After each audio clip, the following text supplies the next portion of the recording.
जय हिंद दोस्तों। हम इससे पहली वाली वीडियो में लाए थे आपके लिए। जो पहली वीडियो थी इसमें लाए थे हम भ्रूण यानी कि भ्रूणीय संरचना लाए थी। आज हम कराएंगे आपके लिए परागण। क्या कराएंगे? परागण। तो देखें परागण क्या चीज है।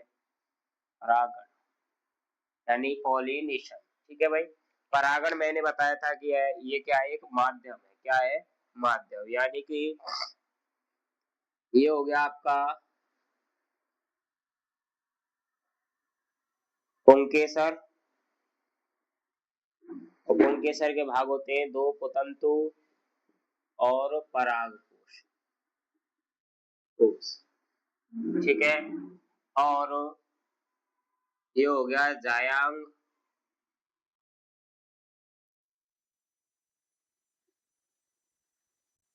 ये क्या हो गया? जायांग। अब पराग कणों को वर्तिकाग्रता। अब इसके पार्ट हो जाएंगे 3। बता दिए मैंने वीडियो में। यानी कि वर्तिकाग्र, काग्र, वर्तिका और अंडाशय। ये क्या है? स्त्री केसर। ठीक है भाई। क्या है? स्त्री केसर। स्त्री केसर है। अब पराग कणों को क्या करेंगे भाई? पराग कणों को वर्तिकाग्र तक यानी कि वर्तिकाग्र तक पहुंचाने की क्रिया क्या कहलाती है? परागण। यानी कि ये क्या होता है? माध्यम होता है। क्या होता है? माध्यम। क्या होता है? माध्यम। अब परागण होता है दो प्रकार से। परागण के आगे हम क्या पढ़ेंगे? परागण के प्रकार। क्या पढ़ेंगे? परागण के प्रकार। ठीक है। परागण के प्रकार पढ़ेंगे और परागण के प्रकार होते हैं दो। एक तो होता है स्वपरागण और एक होता है पर परागण। और स्वपरागण दो प्रकार से होता है। स्वपरागण दो प्रकार से होता है।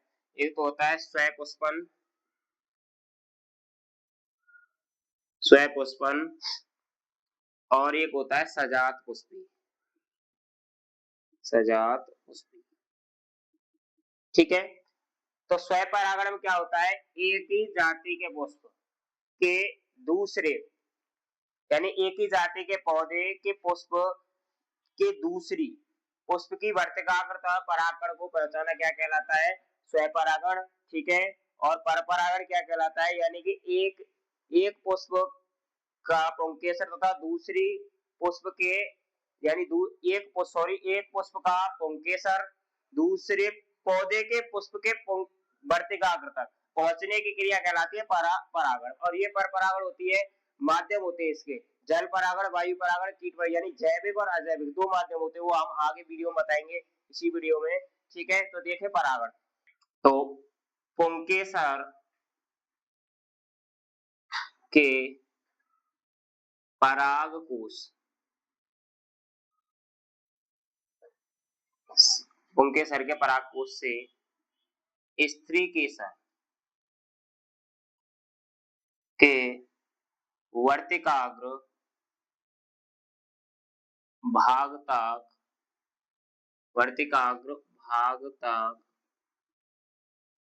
पहुंचाने की क्रिया या पहुंचाने की क्रिया या माध्यम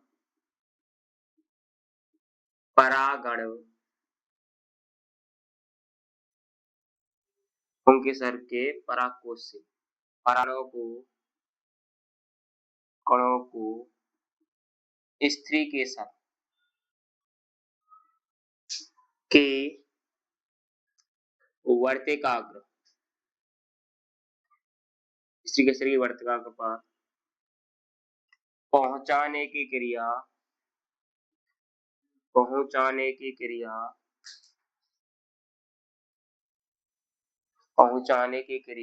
या माध्यम परागण कहलाता है। ठीक है भाई। तो परागण किसे कहेंगे, यानी कि पुंकेसर के पराग कोश से पराग कण को स्त्री केसर की वर्तिकाग्र वाले भाग तक, यानी स्त्री केसर की वर्तिकाग्र पर पहुंचाने की क्रिया या माध्यम क्या कहलाता है, परागण कहलाता है। क्या कहलाता है, परागण कहलाता है। देखो यानी कि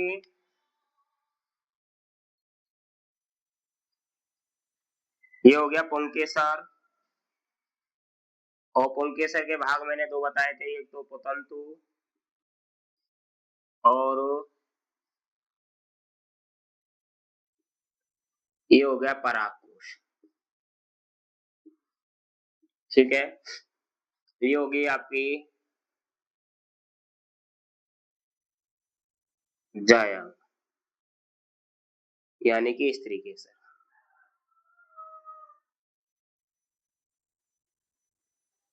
क्या, स्त्री केसर। स्त्री केसर के तीन पार्ट होते हैं, फूले हुए भाग को अंडाशय, और पाइपनुमा संरचना को वर्तिका, और जो पराग कण को मंच प्रदान करती है, यानी कि स्त्री केसर का पहला भाग, उसे बोलते हैं वर्तिका। क्या बोलते हैं, वर्तिका। ठीक है भाई, अब इसे यहां से यहां तक, यानी कि किसको, पराग कोश से पराग कणों को, पराग कणों को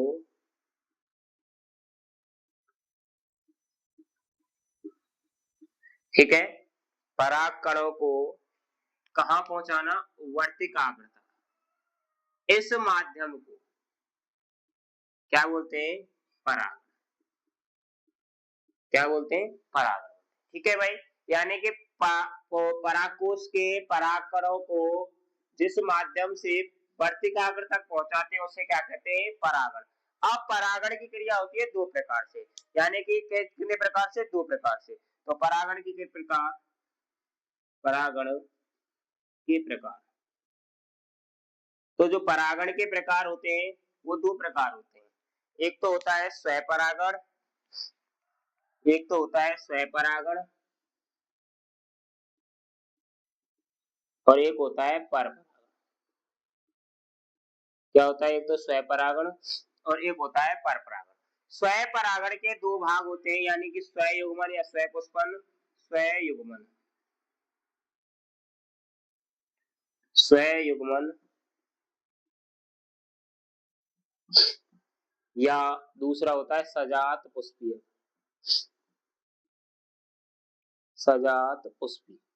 क्या होता है, सजात पुष्पी परागण।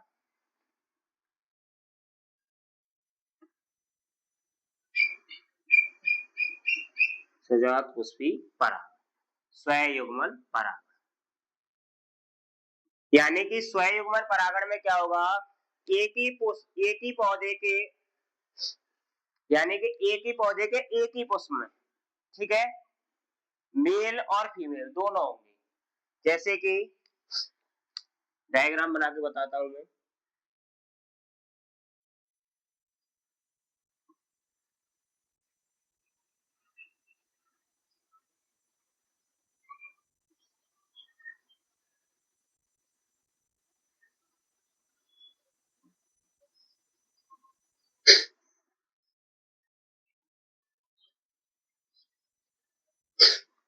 यानी कि इसी में क्या होगा, मेल होगा, और इसी में क्या होगा, फीमेल।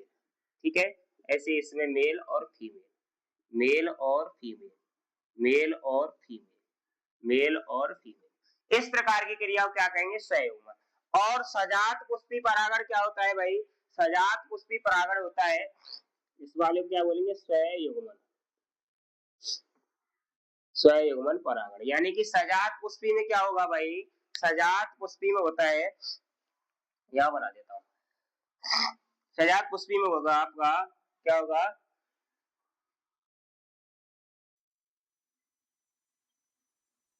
सजात पुष्पी में होगा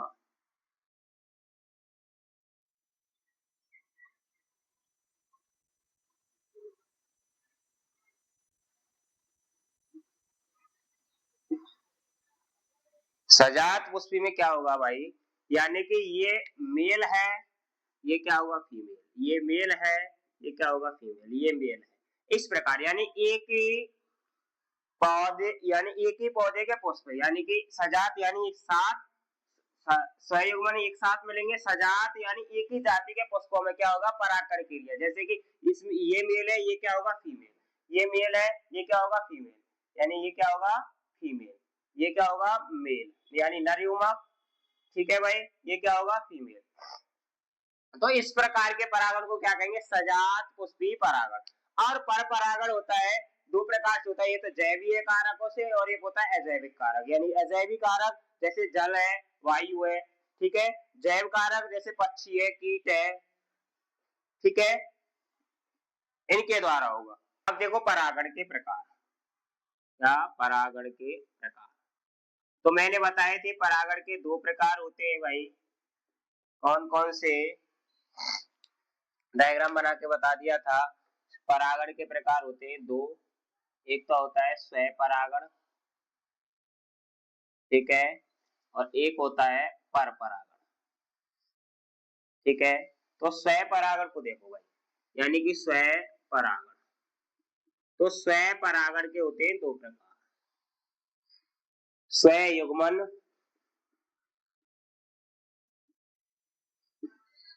या स्वयं युग्मन या सजात पुष्पी परागण, परागण, स्वयं युग्मन या स्वयं पुष्पन परागण, ठीक है भाई। तो पहले हम क्या पढ़ेंगे स्वयं परागण, तो पढ़ते हैं स्वयं परागण को, देखिए भाई, यानी कि नंबर 1 हेडिंग है स्वयं परागण। तो हम क्या कहेंगे स्वयं परागण, जब किसी पुष्प के परागकण उसी पुष्प की या अन्य पुष्प की वर्तिका पर स्थानांतरित करने की क्रिया क्या कहलाती है स्वयं परागण, क्या कहलाएगी स्वयं परागण, यानी कि जब किसी पुष्प के परागण, जब किसी पुष्प के परागकण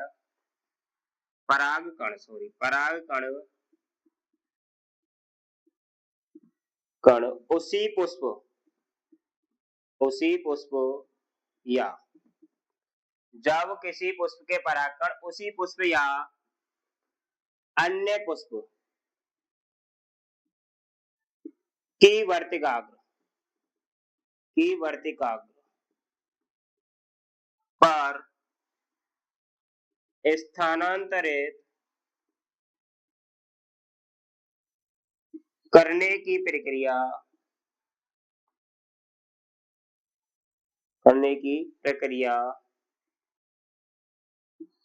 स्वयं परागण कहलाती है, स्वयं परागण कहलाती है, क्या कहलाएगी स्वयं परागण। यानी कि क्या होगा भाई, जब किसी पुष्प के परागकण उसी जब किसी पुष्प के परागकण उसी पुष्प या अन्य पुष्प की वर्तिकाग्र तक, यानी कि जब यानी कि किसी पुष्प के परागकण उसी पुष्प या अन्य पुष्प, यानी कि उसी पुष्प की वर्तिकाग्र या फिर अन्य पुष्प की वर्तिकाग्र पर स्थानांतरित करने की प्रक्रिया क्या कहलाएगी स्वयं परागण। अब स्वयं परागण के प्रकार होते हैं, तो स्वयं परागण के निम्न दो प्रकार होते हैं, निम्न दो प्रकार होते, क्या स्वयं परागण के कितने प्रकार होते हैं निम्न, यानी निम्न दो प्रकार होते हैं, तो इसमें ए नंबर हो जाएगा स्वयं युग्मन, यानी कि स्वयं परागण यानी कि स्वयं के साथ युग्मन, स्वयं युग्मन कहलाएगा, यानी कि एक ही पुष्प यानी किसी पुष्प के परागकण उसी पुष्प की वर्तिकाग्र तक स्थानांतरित करने की प्रक्रिया क्या कहलाती है स्वयं युग्मन, क्या कहलाएगी स्वयं युग्मन। तो देखें भाई स्वयं युग्मन में जब किसी पुष्प के परागकण उसी पुष्प की वर्तिकाग्र पर स्थानांतरित करने की प्रक्रिया या करने की क्रिया, प्रक्रिया या क्रिया स्वयुग्मन कहलाती है, स्वयुग्मन कहलाती है। जैसे एग्जाम्पल में क्या हो जाएगा आपका मटर, क्या हो जाएगा मटर। यानी कि जब किसी पुष्प के परागकण उसी पुष्प के वर्तिकाग्र पर स्थानांतरित की क्रिया या प्रक्रिया क्या कहलाती है संयुग्म, यानी कि उसी के साथ, यानी कि परागकण उसी के पुष्प की वर्तिकाग्र पर स्थानांतरित होंगे, उसे क्या कहेंगे संयुग्मन। अब सजात पुष्पीय में क्या होगा भाई, सजात पुष्पीय यानी किसी पुष्प के परागकण किसी अन्य अन्य पुष्प की वर्तिकाग्र पर स्थानांतरित करने की प्रक्रिया क्या कहलाएगी सजात पुष्पी परागण, क्या कहलाएगी। अब देखिए दूसरा नंबर यानी कि बी नंबर हो जाएगा आपका सजात पुष्पी। तो सजात पुष्पी किसे कहेंगे, तो सजात पुष्पी परागण यानी कि ऐसे पुष्प या ऐसा परागण, ऐसी परागण क्रिया, ऐसी स्वपरागण क्रिया जिसमें किसी पुष्प के परागकण अन्य पुष्प की पराग वर्तिकाग्र पर पहुंचाने की क्रिया यानी स्थानांतरित करने की क्रिया क्या कहलाएगी सजात पुष्पीय परागण। इसमें क्या उदाहरण क्या होगा, इसका उदाहरण होगा क्या होगा भाई मटर, क्या होगा सॉरी मटर नहीं मक्का, क्या होगा मक्का। और ये एक प्रकार की अनुवांशिक रूप से क्या है स्वपरागण क्रिया है, क्या है अनुवांशिक रूप से स्वपरागण क्रिया है। और पारिस्थितिक रूप से यानी परिस्थितियों के अनुसार ये कैसी क्रिया है, ये है परिस्थिति के अनुसार पर परागण क्रिया। कैसी है पर परागण। तो देखे जब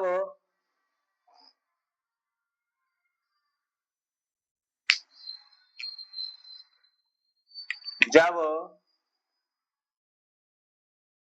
किसी पुष्प के परागकण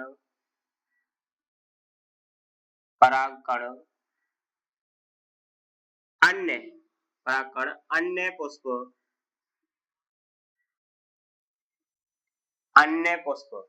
यानी जब किसी पुष्प के परागण उसी पादप के अन्य पुष्प की वर्तिकाग्र पर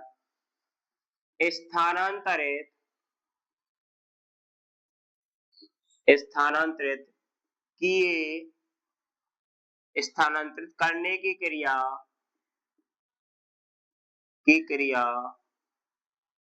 या प्रक्रिया सजात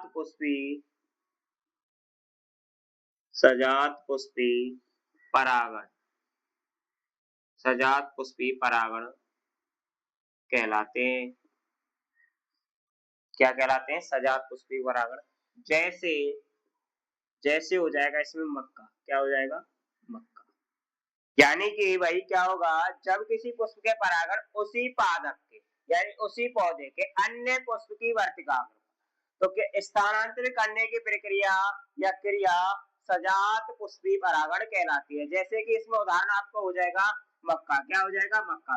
और स्वयुग्मन में क्या था, जब उसी पुष्प के परागण और उसी पुष्प की वर्तिकाग्र पर यानी कि वहां था उसी के साथ और इसमें उसी पादप के अन्य पुष्प यानी कि दूसरे पुष्प के साथ परागकण को वर्तिकाग्र पर स्थानांतरित करने की प्रक्रिया क्या कहलाएगी सजात पुष्पी परागण कहलाती है। क्या कहलाती है सजात पुष्पी परागण। जैसे कि मक्का हो जाएगा आपका, देखे। और ये कैसी क्रिया है सजात पुष्पी परागण, सजात पुष्पी परागण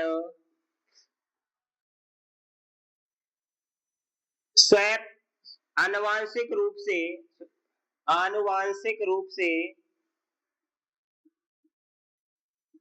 से स्वपरागण की क्रिया है या स्वपरागण की क्रिया है, स्वपरागण की क्रिया है।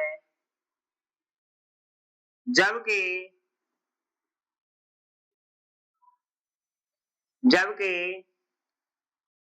परिस्थितियों के अनुसार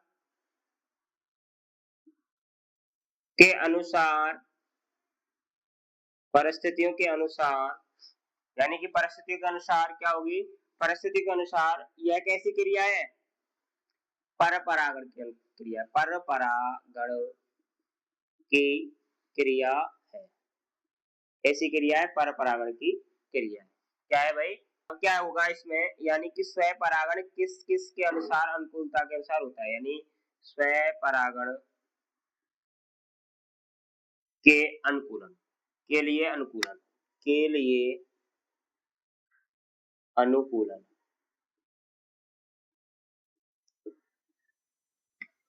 क्या हेडिंग है अब? स्वयं परागण के लिए अनुकूल। तो इसमें अनुकूलता कौन कौन सी हो जाएंगी? तो स्वयं परागण के लिए निम्न अनुकूलताएं आवश्यक है। स्वयं परागण के लिए निम्न अनुकूलता आवश्यक है। क्या है? आवश्यक। इसमें पहला हो जाएगा आपका, यानी कि पहला क्या हो जाएगा? अवय लिंगिता। क्या हो जाएगा? अवय लिंगिता।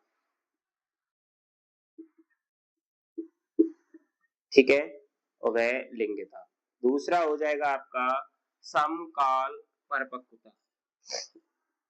समकाल परिपक्वता।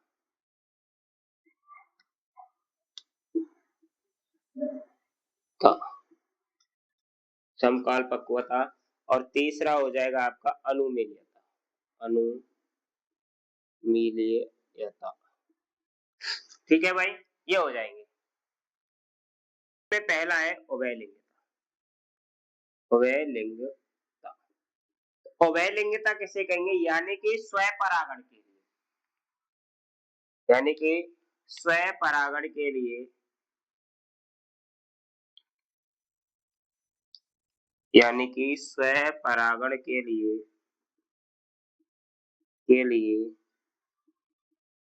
पुष्प का अवय लिंगिता, अवय लिंगी, अवय लिंगी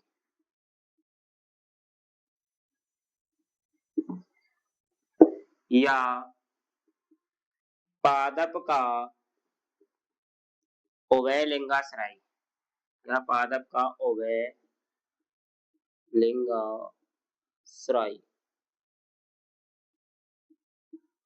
होना क्या कहलाता है? अवय लिंगिता होना अवय लिंगिता कहलाता है, कहलाता है।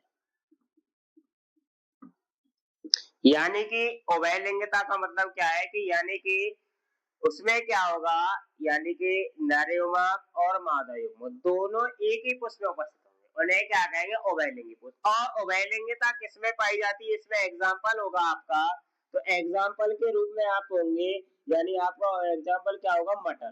क्या होगा? मटर। ठीक है भाई। अब इसमें दूसरा नंबर आता है समकाल पक्वता। यानी कि इसमें क्या होगा? जब स्त्री केसर और पुंकेसर, यानी नर युग्मक और मादा युग्मक एक साथ परिपक्व होंगे, उसे क्या कहेंगे? समपक्वता। इसमें क्या आएगा आपका? गुलाबास। और एक आएगा सदाबहार। क्या आएगा? सदाबहार। तो देखें, जब जब पुंकेसर और स्त्री केसर साथ साथ या एक साथ, साथ साथ या एक साथ परिपक्व परिपक्व होते हैं, परिपक्व होते हैं, उसे समकाल पक्वता कहते हैं। उसे क्या कहते हैं? समकाल पक्वता। यानी कि ऐसे पुष्प या ऐसे ऐसे पुष्प जिसमें स्त्री केसर और पुंकेसर साथ साथ परिपक्व होते हैं तो उन्हें क्या कहेंगे, समकाल पक्वता। यानी कि साथ, नाम में ही परिभाषा है समकाल, यानी सब एक साथ, पक्व यानी कि परिपक्व होते हैं तो उसे क्या कहेंगे, समकाल परिपक्वता कहेंगे।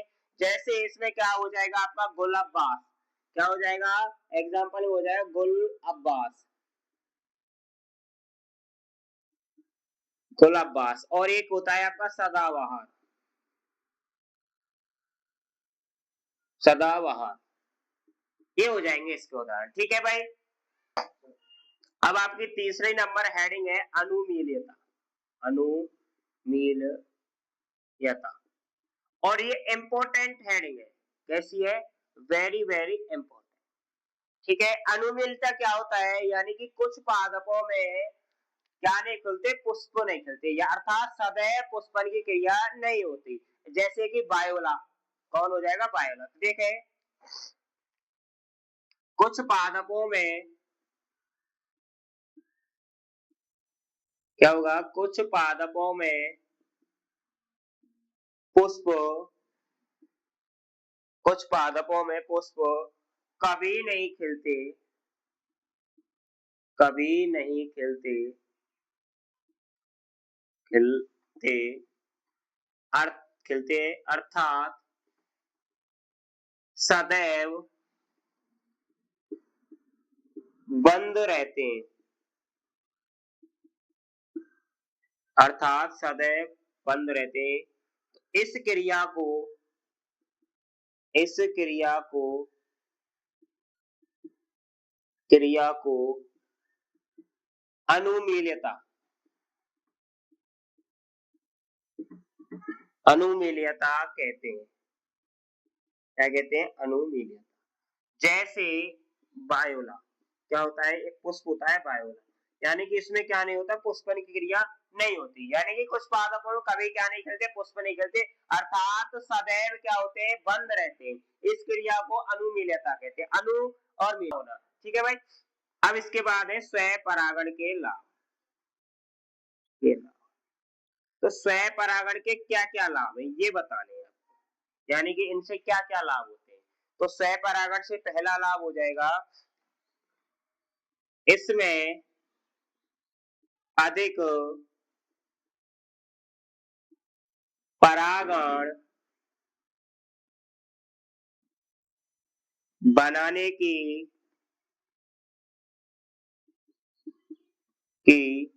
आवश्यकता, आवश्यकता नहीं होती, यानी कि इसमें क्या नहीं होता भाई, अधिक परागण बनाने की आवश्यकता नहीं होती, यानी स्वपरागण इसी में से हो जाते हैं, ये एक ही पुष्प में से क्या हो जाता है, स्वपरागण। इसलिए इसमें क्या नहीं होती, अधिक परागण बनाने की, यानी अधिक परागकण, सॉरी परागकण बनाने की क्या नहीं होती, आवश्यकता नहीं होती। ठीक है, तो एक पहला लाभ ये हो गया। दूसरा लाभ क्या हो जाएगा, पौधे में विशेष लक्षण पीढ़ी दर पीढ़ी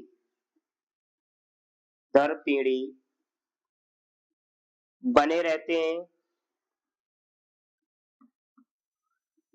या संरक्षित रहते हैं, रहते हैं, क्या रहते हैं, यानी कि पीढ़ी दर पीढ़ी, यानी कि पौधे में विशेष लक्षण पीढ़ी दर पीढ़ी बने रहते हैं, यानी कि आनुवांशिक जैसी चैन चलती